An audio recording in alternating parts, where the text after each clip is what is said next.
राधा राधा राधा राधा राधा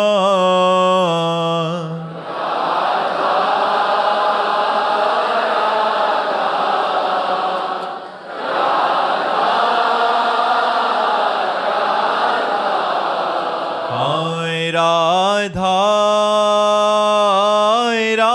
राधा राधा राधा राधा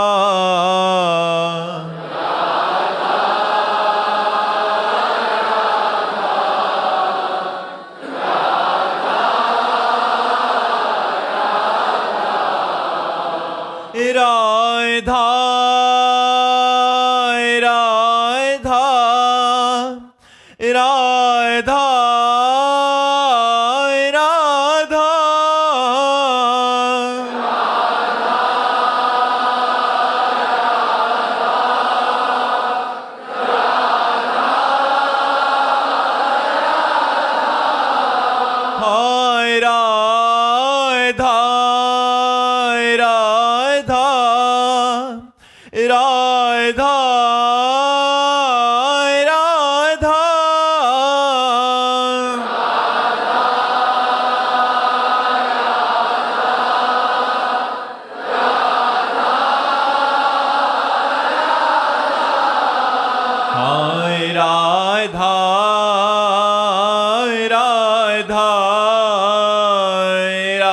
राधा राधा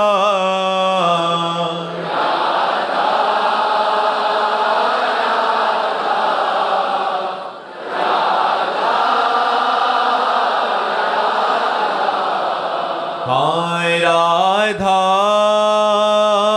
राधा राधा राधा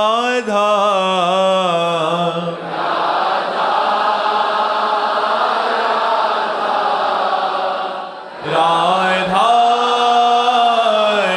राधा श्री राधा वल्लभ लाल की, समस्त संत हरि भक्तन की, श्री वृंदावन धाम की, सद्गुरुदेव भगवान की।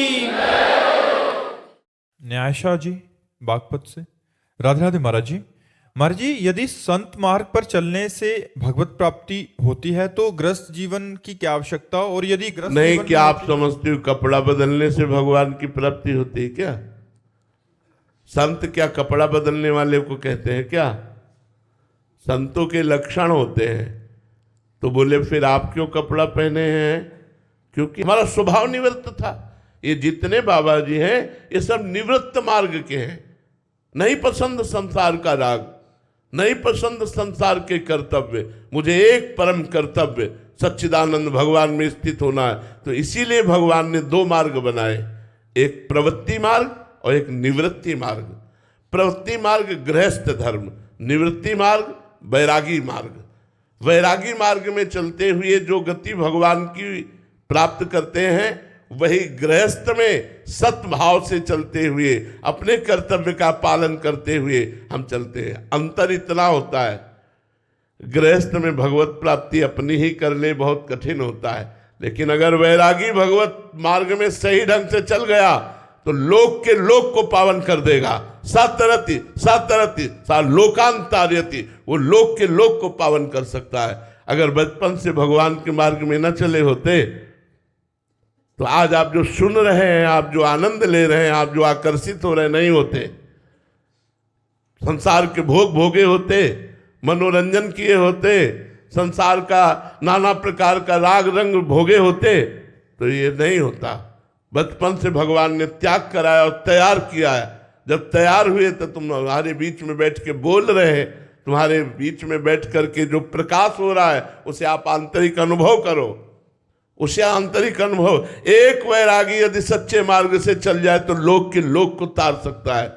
गृहस्थ धर्म में सम्यक धर्म पूर्वक विषयों का भोग करते हुए, भगवान नाम जप करते हुए अपना उद्धार किया जाता है। और वैरागी घोर तपस्या और इंद्रियों के विषयों का त्याग करके पूरे जीवन जगत मंगल के लिए तपस्या भजन करते हुए सर्वे भवन्ति सुखना सर्वे संत। इसलिए हर गृहस्थ जो सद्भाव का है वो चाहे जो वैरागी हो चरणों में झुकता है। गृहस्थ आश्रम का गुरु आश्रम है वैराग्य आश्रम। तो ये नहीं है कि सबको बाबा जी बनकर ही भगवत प्राप्ति बन नहीं सकते। तो वैरागी बनना कोई खिलवाड़ नहीं है। ये मत समझो कि केवल कपड़ा बदल लेना वैरागी होता है।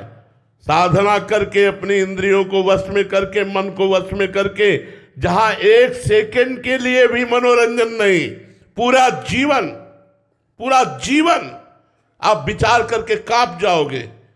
केवल देख लिया कि बाबा जी है तो हाँ बाबा जी है, लेकिन जीवन अगर देख लो तो कांप जाओगे कि ये जीवन है।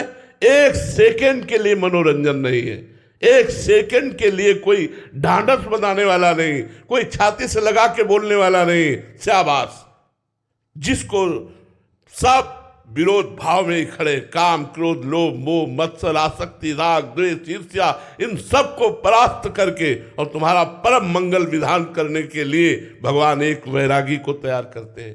ये निवृत्ति मार्ग ऐसे नहीं है।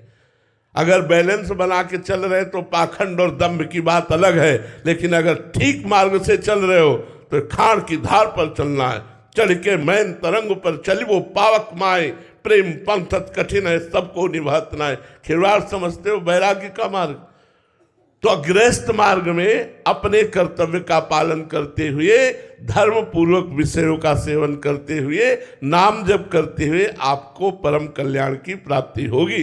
लेकिन वैरागी लाखों को भगवत प्राप्ति कराएगा, लाखों का कल्याण होगा अगर सही ढंग से चल रहा है तो। नहीं कपड़ा बदलने से भगवान की प्राप्ति नहीं होती। महाराज जी गृहस्थ जीवन में महाराज जी कहीं ना कहीं ये मान्यता बन जाती है कि खूब भोगने की छूट है, तो इसलिए मतलब नहीं, छूट तो कहीं नहीं दी गई है, छूट तो कहीं नहीं दी गई। अगर धर्म के अनुसार देखो तो पहला आश्रम गृहस्थ धर्म के या विरक्त धर्म के आश्रम के पहला आश्रम है ब्रह्मचर्य।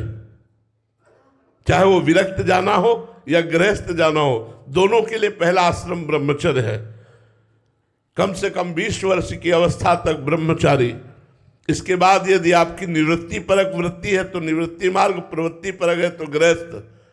अब 20-25 तक ब्रह्मचर्य रहे, इसके बाद एक पत्नी व्रत। अपनी पत्नी में भी वो भी धर्म के अनुसार जो शास्त्र की आज्ञा है, मासिक धर्म के एक सप्ताह बाद संतानोत्पत्ति की भावना से महीने में एक बार ऐसा। पर स्त्री रमण घोर नरक जाना, पर पुरुष रमण घोर नरक जाना। यहां मनमानी आचरणों को थोड़ी गृहस्थ धर्म कहते हैं। आए हुए अतिथि के लिए अपने प्राणों को भी समर्पित करने की भावना रखना। अतिथि न भूखा जाए, चाहे कुछ भी हो जाए, अतिथि सत्कार न। यहाँ कहाँ अतिथि? दरवाजे पे भिक्षुक को देखते ही रोष भरी दृष्टि देखे, ये नहीं भगवान है, नारायण किस रूप में आ गए।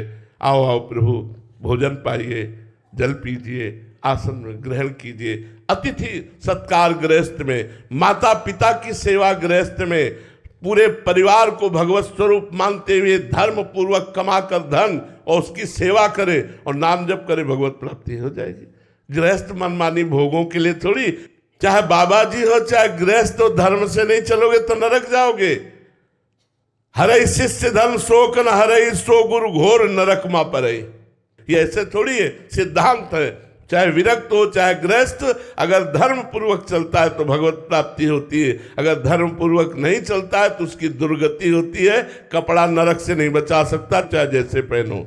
धर्म से चलोगे तो बात बनेगी। दोनों मार्ग तपस्या के हैं हमारे, दोनों मार्ग सतमार्ग है। भगवान के द्वारा दोनों मार्ग स्थापित किए गए, गृहस्थ और विरक्त। और दोनों धर्म से चलेंगे, अपने अपने धर्म से, तो कल्याण हो जाएगा, दोनों का परम कल्याण हो जाएगा। अजीत रंजन दास जी जौनपुर से, राधे राधे महाराज जी। महाराज जी आपकी आध्यात्मिक जीवन यात्रा में जो स्थान पूज्य पाद श्री उड़िया बाबा जी का रहा है, दास के हृदय में आपके चरण कमलों की उपस्थिति की वैसी ही दशा है। महाराज श्री दास के ऊपर आशीर्वाद से अभिसिंचित दृष्टि से शक्तिपात करने की महती कृपा करें, जिससे आपके इस दास का कुछ भजन बनने लगे। महाराज जी नाम जप में उपांशु के बाद मानसिक और पश्यंती में नाम जप के चलते ही की स्थिति क्या होती है महाराज जी? मतलब नाम में उपांशु के बाद जब मानसिक और पश्यंती में नाम जप चलने की स्थिति जानना चाह रहे हैं महाराज जी। फिर चलाना नहीं होता, करता नहीं रहता, वो केवल देखता रहता है और स्वाद लेता रहता है। जब वाचिक के बाद उपांश, उपांश के बाद मानसिक, और मानसिक जब परिपक्व अवस्था हो जाती है तो केवल सुनता रहता है, देखता रहता है, सामने रूप होता है, अंदर मंत्र ध्वनि होती है, हृदय आनंद से लबालब भरा होता है। सुने न काहू की कही, काहे न अपनी बात, नारायण वा रूप में मगन रहे दिन रात।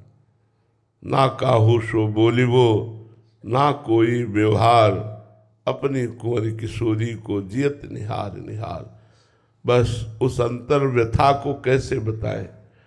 जिस समय अव्यावृत भजन प्रारंभ होगा, अखंड चिंतन प्रारंभ होगा, समय सब सूना सूना सा हो जाता है। कोई उत्साह नहीं रह जाता, जागतिक उदासीनता बढ़ती चली जाती है, अंतर्मुखता बढ़ती चली जाती है। खान पान विषयक संबंधी, शरीर संबंधी, रिश्ते नाते संबंधी जितना भी राग हो सब भस्म हो जाता है। बस जीवन केवल प्रभु चलाते हैं उसका, जिसका अव्यावृत भजन चल रहा है, अखंड भजन चल रहा है, केवल प्रभु जीवन चलाते, प्रभु भोजन पवाते, प्रभु से क्रिया कराते, प्रभु से बुलवाते हैं, प्रभु उसको हंसाते हैं, प्रभु उससे चेष्टा कराते। वो स्वयं में तो खो गया, स्वयं में खो जाता है। ऐसी मानसिक भजन की स्थिति जब वही मंत्र जब रूप धारण करता है, ऐसा सौंदर्य है प्रभु का, ऐसा सौंदर्य है प्रियाजू का कि मोक्ष सुख भी तुच्छीकृत लगता है।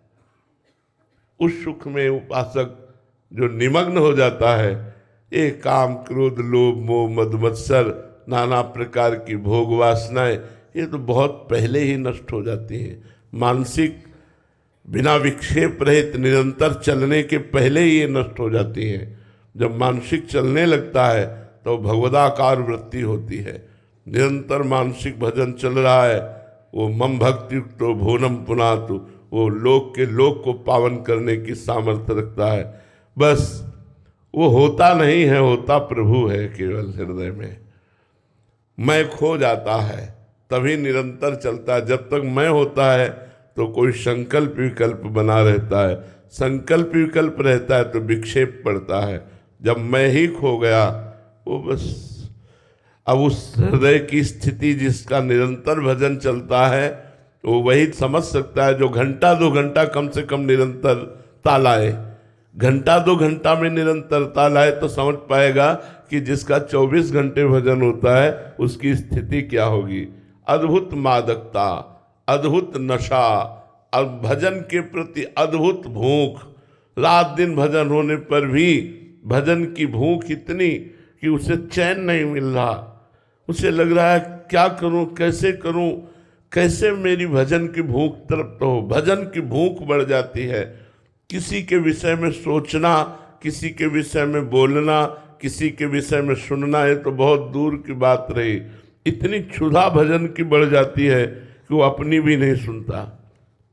वो अपनी भी सब जितनी शरीर संबंधी चेष्टाएं सब शिथिल हो जाती हैं और भजन में डूबा हुआ वो भगवान को अधीन कर लेता है। उसी के हृदय में प्रेम प्रकट होता है और उसी के हृदय में प्रेमाधीन भगवान प्रकाशित हो जाते हैं, जो निरंतर भजन परायण रहता है। सविता जी राजस्थान से। राधे राधे महाराज जी। गुरुदेव, कोई ऐसी बात जो हमें भगवत मार्ग से भ्रष्ट कर देगी और कोई ऐसी बात जो हमें भगवत प्राप्ति करा देगी? संतों का संग एक बात जो तुम्हें भगवत प्राप्ति करा देगी, और कुसंग एक बात जो तुम्हें भगवत मार्ग से भ्रष्ट कर देगी। बस सत्संग और कुसंग। बरुहलवास नरक करताता, दुष्ट संग जन दे विधाता। भले नरक का वास मिल जाए लेकिन कुसंग न मिले। कुसंग मिलेगा तो परमार्थिक पथिक भ्रष्ट हो जाएगा। सत्संग मिलेगा तो भ्रष्ट पुरुष भी महात्मा बन जाएगा। सत्संग का प्रभाव होता है समस्त दुर्गुण दुराचारों को मिटा करके सत्य सच्चिदानंद भगवान में स्थिति प्रदान करना। ये सत्संग का प्रभाव होता है। इसलिए बड़े भाग पाइप सत्संगा। जब बड़ा हमारा पुण्य पुंज एकत्रित होता है, भगवान की विशिष्ट कृपा होती है, तब सत्संग प्राप्त होता है, संतों का संग प्राप्त होता है। और जब हमारा दुर्गति का योग लगता है, दुर्भाग्य प्रकट होता है, तब कुसंग मिलता है और कुसंग सर्वनाश कर देता है। कुसंग एक वस्तु है, एक बात है जो नाश कर देती है। सत्संग एक बात है जो उन्नति प्रदान करती, लौकिक और पारलौकिक दोनों। इसलिए कुसंग से बचे और सत्संग का सेवन करें। नम्रता जी हरिद्वार से। राधे राधे महाराज जी। महाराज जी, वाणियों में आता है कि एक दोई जो पाई है, खोजी सब संसार, हिज्जू की रीति कोई लाखन में एक जाने। महाराज जी ऐसा आप लिख रहे हैं कि गुरुदेव इतनी दुर्लभ गति हमारे जैसे जीव, तो लाखों में हम लोग हैं ना, असंख्यों जीव हैं। असंख्यों जीवों में कुछ मनुष्य हैं, उन मनुष्यों में कितने लोग बैठे हुए हैं भगवत चर्चा में, कितने लोग बैठे। तो ये सब कृपा पात्र जन है। जितने लोग बैठे हुए हैं, एक हाथ की जमीन में उतनी दीमक होगी, वो भी तो जीव है। तो मनुष्य शरीर में पूरे ब्रह्मांडों में देखा जाए तो कितने भक्त हैं। अगर गणना लगाई जाए तो एक ही दो निकलेंगे, अनुपात लगाया जाए तो एक ही दो निकलेंगे। तो एक ही दो की गणना में तो हम आप हैं, लाखों की गणना में है क्या?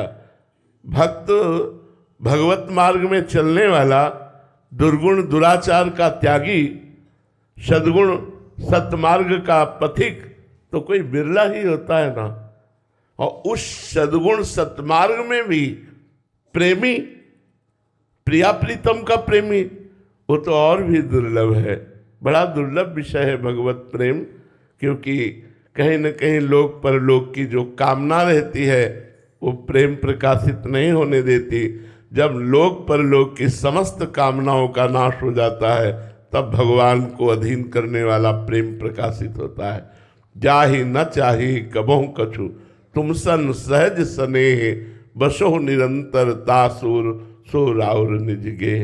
प्रेम अत्यंत दुर्लभ वस्तु है, अत्यंत दुर्लभ वस्तु है। इसीलिए कहा गया, जैसे यहाँ कहा गया कि कोई विरला ही एक दो ही जो पाइए, ऐसे ही भगवान की भक्ति के लिए गोस्वामी तुलसीदास जी करें, कोई एक पाव भगत जिम मोरी, कोई एक।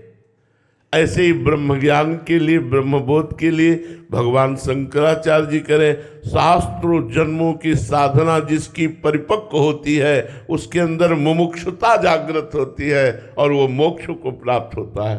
तो वो शास्त्रों जन्म की साधनाएं हम सबकी पूर्ण हुई, तभी हम भगवत धाम में संत समागम कर रहे, भगवान के मार्ग में चलने के लिए हम उत्साहित हो रहे। ये हमारे अनेक जन्मों की तपस्या का फल है, भजन का फल है। ऐसा मानो अब हमारा आखिरी जन्म है, ऐसा नहीं कि अब हमारा प्रारंभिक जन्म है, अभी हम अनेक जन्म साधना करेंगे तब हमें ज्ञान होगा, तब हमें भक्ति होगी। नहीं, हम बिरले वालों में हैं। जो कहा गया कोई एक पाओ, तो उन कोई एक में हमारी गणना है।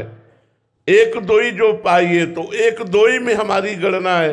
अनंत सृष्टि में, अनंत जीवों में, अनंत मनुष्यों में कितने लोग भक्ति कर रहे हैं। नहीं तो 10-10, 11-11 बजे तक सोते हैं।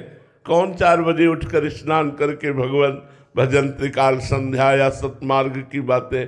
ये तो बड़े भाग्य हैं आपके कि परम पावन वृंदावन में प्रातःकालीन वेला पर इस परम पवित्र भूमि में बैठकर आप भगवत चर्चा सुन रहे हैं, ये तो बड़े भाग्य हैं। ये तो तभी हम कह रहे हैं जो एक दोई जो पाइए तो वो एक ही दोई में हो तुम।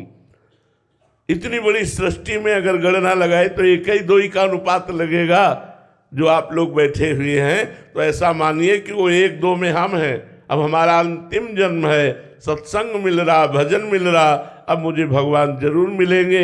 यदि उनको मिलना ना होता तो हमें इस संसार रूपी दलदल से क्यों घसीटते। अगर उनको कृपा न करनी होती तो जहां मैं विषयों में फंसा था वहीं फंसे रहने देते।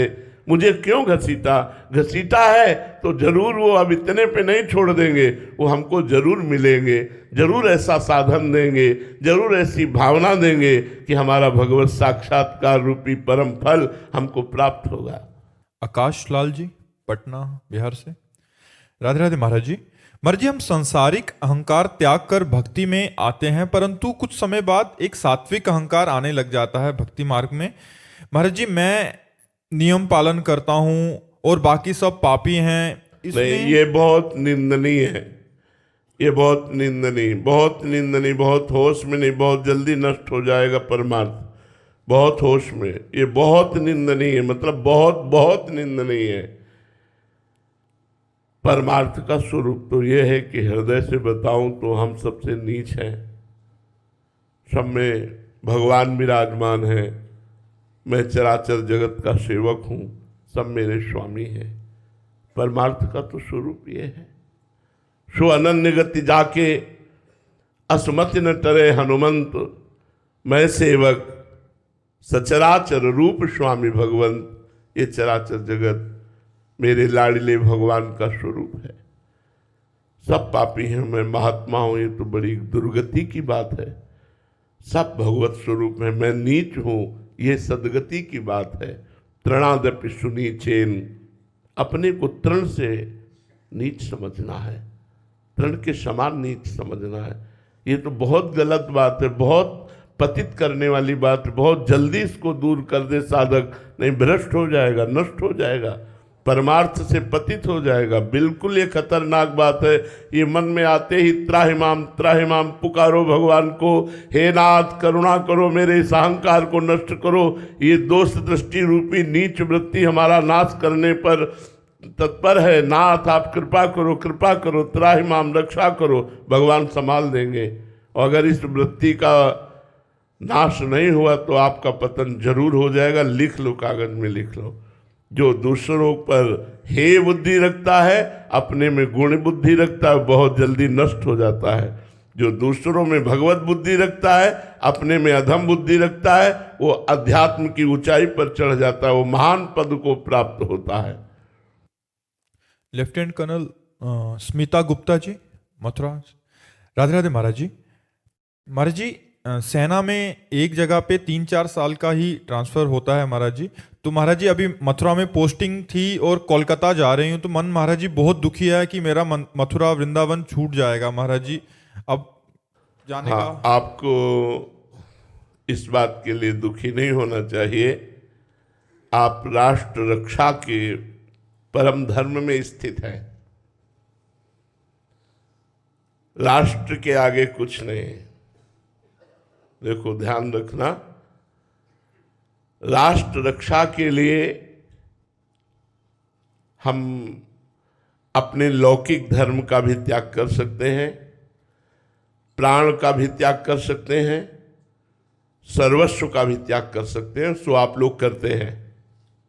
आप अपने पारिवारिक संबंधों की जो प्रीति है उसका त्याग करके, शरीर सुखों का त्याग करके, अपने मन की जो वृत्तियां हैं उनको सह करके आप हमारे राष्ट्र सेवा में हैं। इसलिए राष्ट्र सेवा सबसे बड़ा धर्म है। आप उस सबसे बड़े धर्म का पालन कर रहे हैं, इसलिए आपको उदास नहीं होना चाहिए। यदि आपका ट्रांसफर हो रहा है तो आप राष्ट्र सेवा में हैं। आप गर्वपूर्वक राष्ट्र सेवा का भाव लेकर जहां जाइए, हमारे राष्ट्र सेवा के विधान के अनुसार आप चलिए, और बन सके तो राधा राधा नाम जप कीजिए, आपका परम मंगल होगा। अब ये राष्ट्रीय सरकारी कार्य है। अब इसमें तो ऐसा नहीं हो सकता कि आप वृंदावन वास करें या मथुरा वास करें। जिस समय सरकार का जहाँ ट्रांसफर का आदेश होगा वहाँ जाना पड़ेगा। आपको तैयार रहना चाहिए मन से, और जब रिटायर हो जाइए फिर आपकी स्वतंत्रता है। फिर आप चाहे वृंदावन वास करें, अयोध्या वास करें, जहाँ आपकी भावना बने। भगवत चिंतन करते हुए राष्ट्र सेवा में जो तत्पर है वो महावीर है, वो सम्माननीय है, वो प्रशंसनीय है, वो वंदनीय है, वो सदगति को प्राप्त होगा। भगवत स्मरण करते हुए तुम जहाँ भी विराजमान हो राष्ट्र सेवा में, तुम सदगति को प्राप्त होगे। तुम अपने मन को संकोच में मत डालिए कि मथुरा छूट रही है। तुम मथुरा को छोड़ सकते हो, मथुरा तुम्हें नहीं छोड़ सकती। मथुरा वृंदावन ये चिदानंद धाम है। यदि भाव में रखोगे तो करोड़ों कोस दूर भी तुम मथुरा में ही वास माना जाएगा, क्योंकि आप राष्ट्र सेवा में, राष्ट्र धर्म में स्थित है। इसलिए आप चिंता न करें। पुष्पा जी दिल्ली से। राधे राधे महाराज जी। महाराज जी, भक्ति मार्ग में बाह्य स्वच्छता वो पवित्रता अनिवार्य है, किंतु जब पवित्रता पर अधिक जोर देने के कारण भक्ति प्रभावित होने लगे तो क्या करना चाहिए महाराज जी? बाहरी पवित्रता पर अधिक क्या कैसे? कि अभी हाथ धोने हैं, अभी नहाना है, अभी ये करना है, तो क्या इसमें परेशानी है? इसमें परेशानी क्या? इसमें भक्ति क्या बाधित होगी? हमें बताइए, क्या बाधित होगी? क्या आपको ऐसा लगता है तो हम उसमें आपको बताएं कि ये नहीं करना चाहिए? कैसे? महाराज जी, कुछ जनों का महाराज जी मतलब कहीं भी हाथ लगा दिया, फिर हाथ धो, फिर ताला नहीं, छोड़ दिया, अगर हाथ धो। हम ठाकुर जी का भोग लगाने जा रहे हैं तो हम हाथ धो रहे हैं। हम हाथ धो करके जाएंगे, चाहे कोई हाथ लगाए हो या न लगाए हो, प्रक्षालन करके जाएंगे। ठाकुर जी के पात्रों का मार्जन करेंगे, ठाकुर जी के लिए अपने शरीर को पवित्र रखेंगे, अपने वस्त्रों को पवित्र रखेंगे, अपने मंत्र जपना है इसलिए आचमन करके मुख को पवित्र रखेंगे। अगर कुछ खाया है तो अच्छी तरह कुल्ला करके 3 बार आचमन करके हम रहेंगे, क्योंकि हर समय हमें नाम मंत्र जपना है। तो इसमें परेशानी क्या है? भक्ति में बाधा क्या है? पवित्रता भक्ति की सहायक है, बाधक कहाँ है? हाँ, अब ये कि ये छू न जाए, ये बात नहीं होनी चाहिए, ये नहीं होनी चाहिए। नहीं, सब में भगवान विराजमान है, और ये पवित्रता एक सीमा तक है। इसके बाद इसका भी महत्व खत्म हो जाता है, अवधूत स्थिति आने लगती है। इस शरीर से राग त्याग देना ही पवित्रता है। शरीर से राग रहित हो जाना ही परम पवित्र है। पर उस स्थिति तक पहुंचने के लिए बाहरी पवित्रता का निर्वाह किया जाता है। हाँ, पवित्रता में ये बात नहीं होनी चाहिए कि तुम हमें कैसे छू लिए, अब हमें फिर नहाना पड़ेगा। ये नहीं होना चाहिए। सब में भगवान विराजमान है। भगवान का स्वरूप मान करके कोई छू ले तो हम उससे अपवित्र नहीं मानते। हाँ, अब ठाकुर सेवा में जाते हैं तो वस्त्र, शरीर आदि की पवित्रता, भाव आदि की पवित्रता रखते हैं। बाहरी पवित्रता का तात्पर्य है आंतरिक भाव पवित्र हो जाना, और जब भाव पवित्र हो जाता है तो बाहरी पवित्रता का विशेष महत्व तो नहीं रहता। आशीष जी मथुरा से। राधे राधे महाराज जी। महाराज जी, मैं जो भी भक्ति करता हूँ उसका कारण मृत्यु के प्रति मेरा भय है। अभी बहुत जितनी अच्छा है। भक्ति करनी है कर लो, पता नहीं कब मृत्यु आए। बहुत अच्छा, बहुत अच्छा, बहुत तुम्हारे ऊपर भगवान की बड़ी कृपा है। यदि ये बात तुम्हारे दिमाग में बैठ गई तो तुम बहुत अच्छे भक्त बन जाओगे। मृत्यु का भय बैठ जाए कि पता नहीं कब शरीर छूट जाएगा।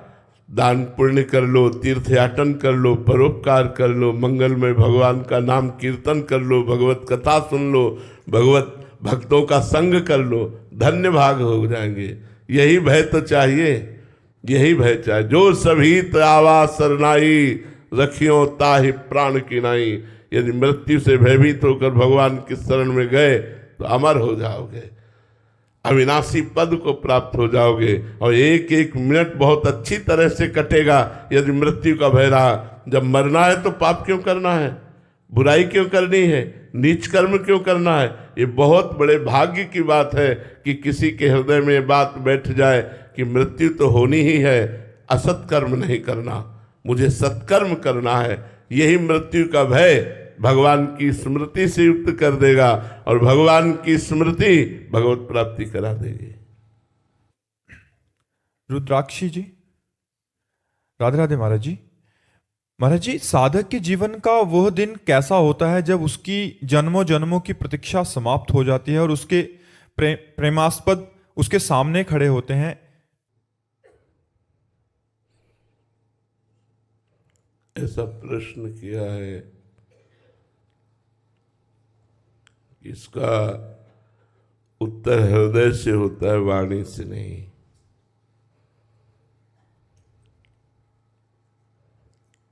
जब कोई भजन के प्रभाव से प्रभु से प्रेम कर पाता है और जब प्रभु मिलते हैं,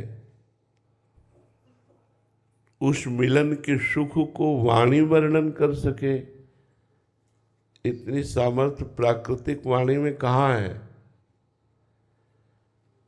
सरस्वती जी में भी इतनी सामर्थ्य नहीं है कि भगवत मिलन की सुख वृत्ति को लिख सके।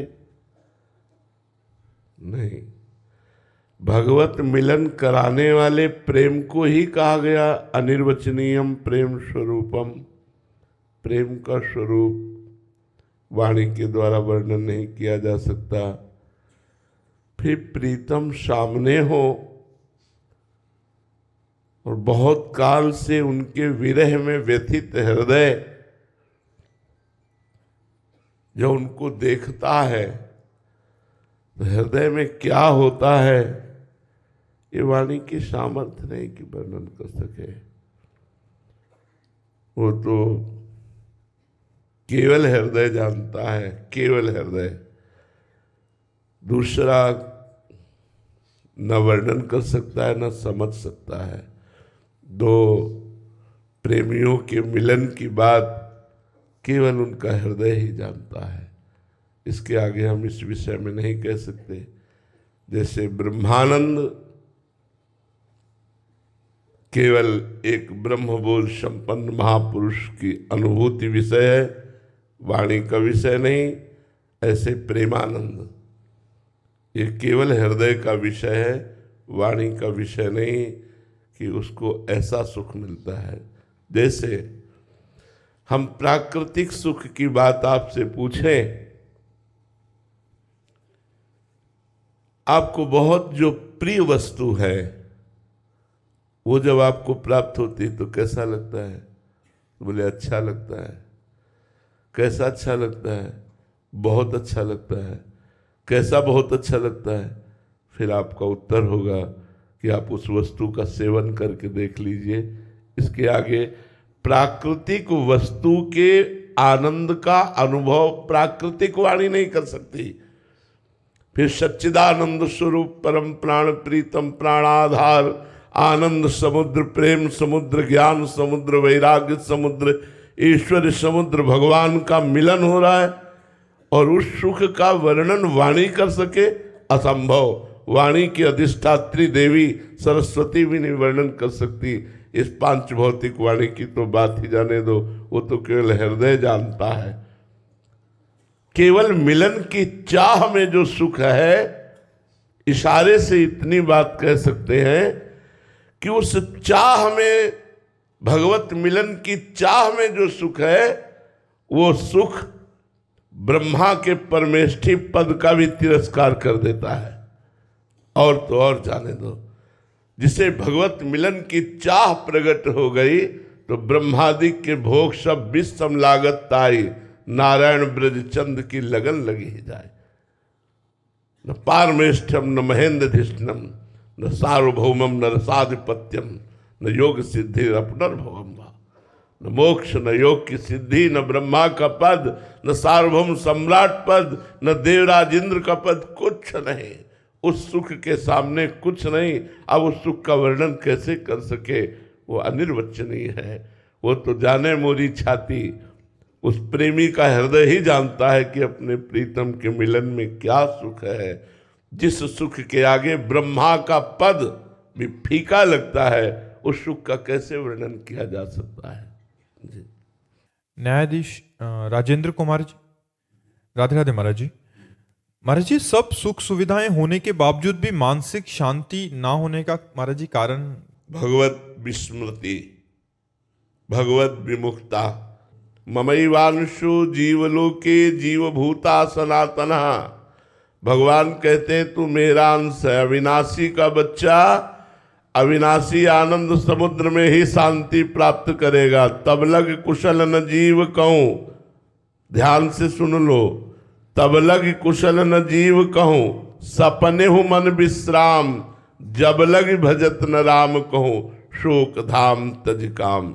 जो चाहत है नित्य सुख और मन को विश्राम, हित ध्रुव हित सो भजत रहो, पल पल श्यामा श्याम, पल पल श्यामा श्याम।